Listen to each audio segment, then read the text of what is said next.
इससे अगला जो हमारे पास फिल्टर है वो है कलर लुकअप। कलर लुकअप से आप अलग अलग फिल्टर्स जो हैं वो लगा सकते हैं, जैसे कि आपने इंस्टाग्राम में बहुत से फिल्टर्स देखे होंगे। यहाँ पर काफ़ी कंपनीज के इनबिल्ट कैमरास के फिल्टर्स हैं, जैसे फ्यूजी का है, यहाँ पर कोडेक। आप इंटरनेट से भी काफ़ी फिल्टर्स डाउनलोड कर सकते हैं। जैसे अगर मैं यहाँ एब्स्ट्रैक्ट पे क्लिक करूँगा तो ये मुझे ICC प्रोफाइल ब्राउज करने को बोलेगा। तो बहुत से फिल्टर्स आप इंटरनेट से डाउनलोड कर सकते हैं, नहीं तो यहाँ पर भी आपके पास काफ़ी इनबिल्ट प्रोफाइल्स हैं। इससे अगला जो हमारे पास फीचर है वो है इन्वर्ट का। इन्वर्ट से जो हमारे कलर्स हैं वो इन्वर्स हो जाते हैं। जो चीज़ जितनी ज़्यादा ब्लैक होगी वो उतनी वाइट हो जाएगी, जो जितनी वाइट होगी उतनी ब्लैक हो जाएगी। जैसा कि आपने कैमरा रील्स में देखे होंगे इन्वर्ट कलर्स। अगर मैं इसको दोबारा से इन्वर्स करूंगा तो हमारे पास हमारी नॉर्मल इमेज आ जाएगी। इसके बाद हमारे पास एक आर्टिस्टिक इफेक्ट है जो कि है पोस्टराइज।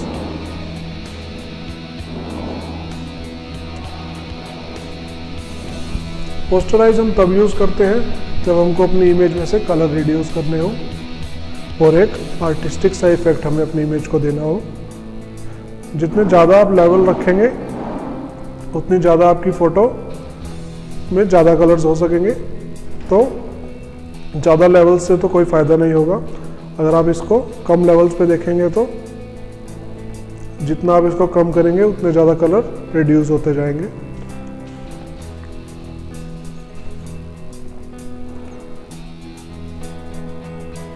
इसके बाद हमारे पास आता है थ्रेशोल्ड। थ्रेशोल्ड से सारे पिक्सल ब्लैक एंड वाइट में कन्वर्ट हो जाते हैं और सिमिलर पिक्सल्स जो हैं वो हमारे पास मैच हो जाते हैं। सारे पिक्सल्स को ये ब्लैक और वाइट में कन्वर्ट कर देता है। जो पिक्सल ब्लैक के काफ़ी पास होता है उसको ब्लैक कर देता है, जो वाइट के ज़्यादा पास होता है उसको वाइट कर देता है। ये भी एक आर्टिस्टिक इफेक्ट फिल्टर है। तो आप इससे ब्लैक एंड वाइट स्केचेस या वेक्टर्स जो हैं वो आप बना सकते हैं। यहाँ आप ग्राफ्स में देख सकते हैं कि कहाँ पर हमारे सबसे ज़्यादा कलर्स हैं। सबसे ज़्यादा कलर्स हमारे बिल्कुल स्टार्टिंग पे है, यहाँ पर सारा कुछ क्लियर हो जाता है। और सबसे कम कलर्स हमारे दूसरे बॉटम एंड पर है। इसलिए हम इसको कहीं मिडल में रखेंगे जहाँ पर हमारे मैक्सिमम ऑब्जेक्ट्स विजिबल हों। इसके बाद हमारे पास है ग्रेडियंट मैप। हमने अब ग्रेडियंट टूल किया था कुछ दिन पहले। अगर आपको पूरी फ़ोटो में ग्रेडियंट लगाना है उसके कलर्स के अकॉर्डिंग तो आप ग्रेडियंट मैप यूज़ कर सकते हैं। जितने ज़्यादा कलर्स होंगे उतने ज़्यादा वो यहाँ पर मर्ज होंगे। अगर मैं डायरेक्टली यहाँ पर ग्रेडियंट टूल यूज़ करता तो वो यहाँ पर फिल ना होकर पूरी इमेज पर फिल हो जाता और जो हमारी डिटेल्स हैं वो लॉस हो जाती। ग्रेडियंट मैप हम तब यूज़ करते हैं जब हमें कोई आर्टिस्टिक इमेज बनानी हो।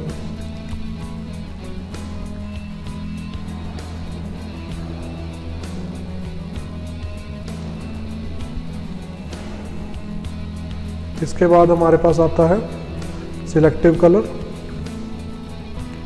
सिलेक्टिव कलर हम तब यूज़ करते हैं जब हमें किसी स्पेसिफिक चैनल के किसी कलर को किसी कलर मिक्सर के साथ हमें यूज़ करना हो।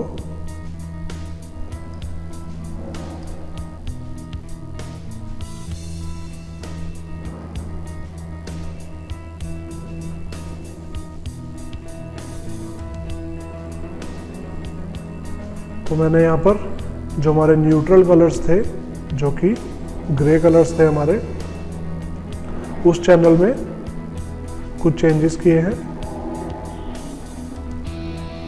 सिलेक्टिव कलर में हमेशा हम CMYK यूज़ करते हैं, चाहे हमारे पास RGB प्रोफाइल है तब भी यहाँ पर CMYK यूज़ होता है, क्योंकि ये प्रिंटिंग के लिए यूज़ होता है सिलेक्टिव कलर का ऑप्शन। इसके बाद हमारे पास है शेडोज़ और हाईलाइट, जो कि हमने कलर बैलेंस में देखा था। अगर आपको शेडोज़ बढ़ानी है या कम करनी है तो आप शेडोज़ और हाईलाइट में से उसको एडजस्ट कर सकते हैं।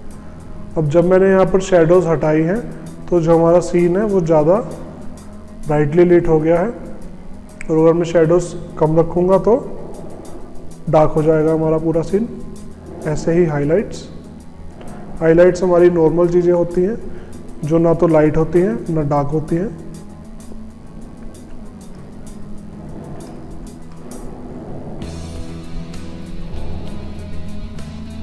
इसके बाद अगला ऑप्शन जो हमारे पास है वो है HDR टोनिंग, जो कि हमने जो HDR इमेजेस बनाई थी फाइल मेन्यू में उसके लिए यूज़ होता है।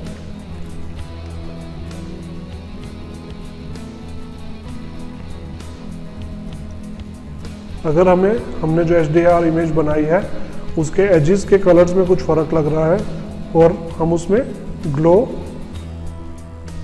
या स्ट्रेंथ ऐड करना चाहते हैं तो हम इस ऑप्शन का यूज़ कर सकते हैं। अगर आप यहाँ एजेस को देखें, किसी भी चीज़ की एजेस को, तो आप उनका ग्लो यहाँ पर एडजस्ट कर सकते हैं। आप उनकी टोन या डिटेल एडजस्ट कर सकते हैं।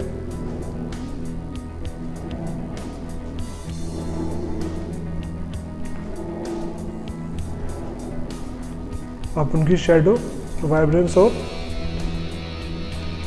सैचुरेशन भी एडजस्ट कर सकते हैं। ये मेनली हम HDR इमेजेस में यूज़ करते हैं। ये हमारी एक HDR इमेज नहीं है, तो हम एक HDR इमेज यूज़ करके देखते हैं। यहाँ पर ये हमारी एक HDR इमेज है जो इन दोनों इमेजेस और जो हमारी नॉर्मल एक्सपोजर वाली इमेज है उसके कॉम्बिनेशन से हमने बनाई है।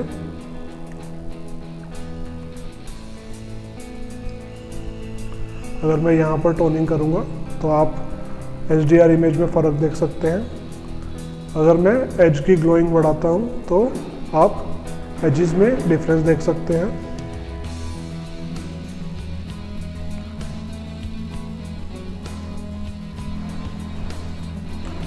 मैं यहाँ पर गामा यानी कि लाइट भी एडजस्ट कर सकता हूँ।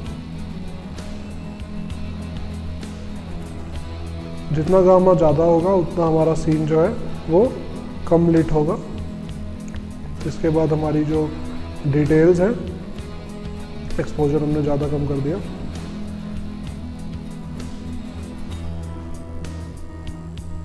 डिटेल्स बढ़ाने से आपकी इमेज शार्प हो जाएगी और डिटेल्स कम करने से वो ब्लर हो जाएगी। तो इसको हम एक नॉर्मल वैल्यू पर रखते हैं। इसके बाद हमारे पास आता है डीसैचुरेट। डीसैचुरेट से हमारी इमेज के बिल्कुल जो कलर्स हैं वो बिल्कुल डाउन हो जाते हैं। ब्लैक एंड वाइट फिल्टर की तरह ही है ये। इसके बाद हमारे पास आता है मैच कलर। मैच कलर के लिए मैं आपको कुछ इलस्ट्रेशंस दिखाता हूँ।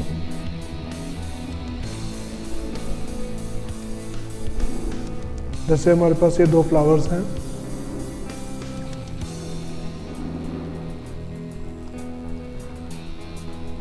मैं यहाँ पर एक सिलेक्शन करता हूँ क्विक सिलेक्शन टूल से।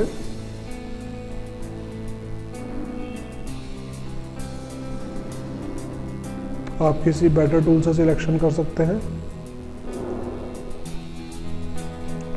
यहाँ थोड़ी सी रिडक्शन करते हैं।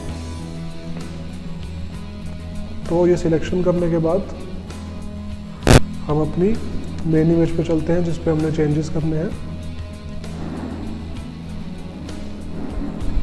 इसके बाद मैं एडजस्टमेंट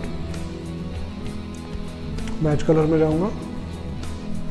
तो हमारा जो टारगेट है वो F1 है, f1.jpg फ्लावर 1, और हम इसको सोर्स दे सकते हैं। सोर्स में दे सकता हूँ F2।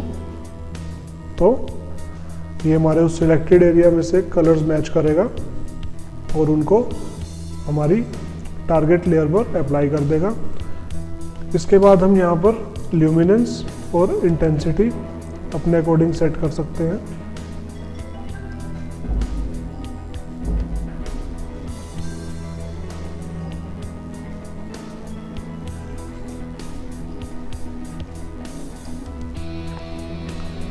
इसके बाद हमारे पास आता है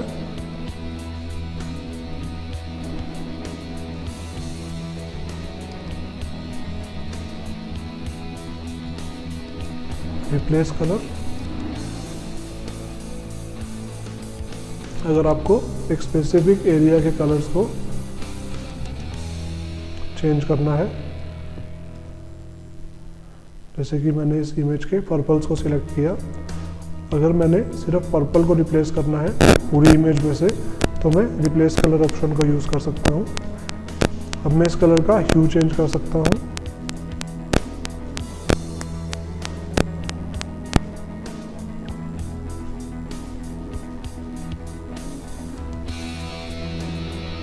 जैसे कि मैं इसको एक रेड ग्लो दे सकता हूँ। ओरिजिनली हमारा कलर जो था वो पर्पल था, अब मैंने इसको एक मैरून सा शेड दे दिया है।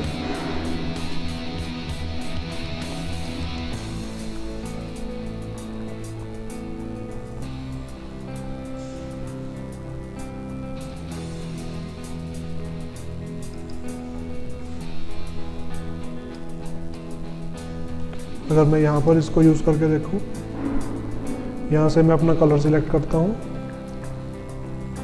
यहाँ पर हमारे पास प्रीव्यू आ रहा है। अगर हम इसको और एक्सपेंड करना चाहते हैं तो हम प्लस यूज़ कर सकते हैं, जिससे कि और कलर्स हमारे सिलेक्ट हो जाए, या फिर मैं फजीनेस बढ़ा सकता हूँ या घटा सकता हूँ। अब इसके बाद मैं सिलेक्टेड एरिया की ह्यू और सैचुरेशन चेंज कर सकता हूँ। जैसा कि आप सामने प्रीव्यू में देख सकते हैं कितनी सफाई से फोटोशॉप ने इस कलर को रिप्लेस कर दिया किसी और कलर से। मैं सैचुरेशन इसकी कम कर सकता हूं, जिससे कि ये कलर लाइट हो जाए। इंटेंसिटी मैं इस कलर की चेंज कर रहा हूं यहाँ पर।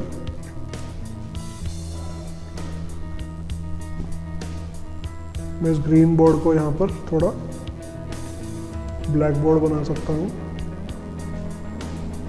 एक तरह से मैंने इसको डिसैचुरेट किया है, क्योंकि मैंने सैचुरेशन 0 कर दिया। ऐसे ही मैं यहाँ पर और चीज़ें सिलेक्ट कर सकता हूँ। मैं प्लस सिंबल को चेंज करके अब कलर पिक पे आया हूँ। सिर्फ शर्ट को सिलेक्ट किया मैंने, थोड़ी सी फजीनेस बढ़ाते हैं ताकि शर्ट सही से सिलेक्ट हो।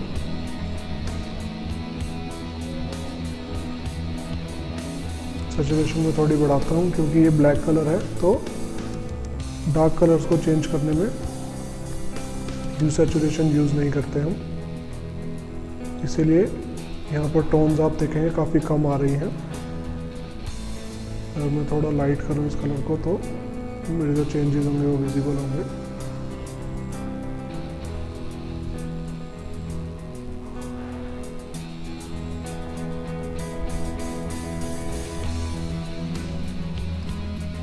अगर मैं ब्लैक बोर्ड को भी चेंज करना चाहता हूँ तो मुझे दोबारा से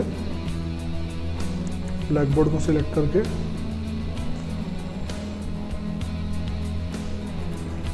यहाँ थोड़ा माइनस करते हैं एरिया।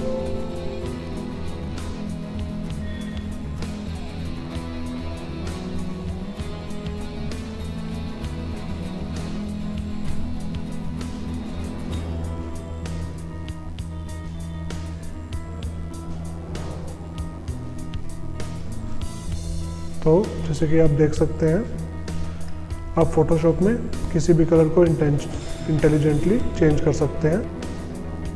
इसके बाद जो लास्ट ऑप्शन है हमारे पास एडजस्टमेंट में, वो है इक्वलाइज।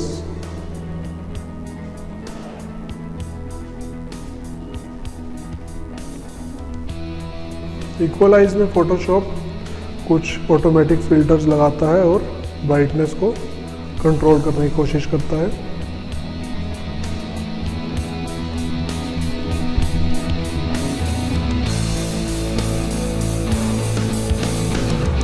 इससे अगली वीडियो में हम इमेज मेन्यू के बाकी ऑप्शंस के बारे में जानेंगे।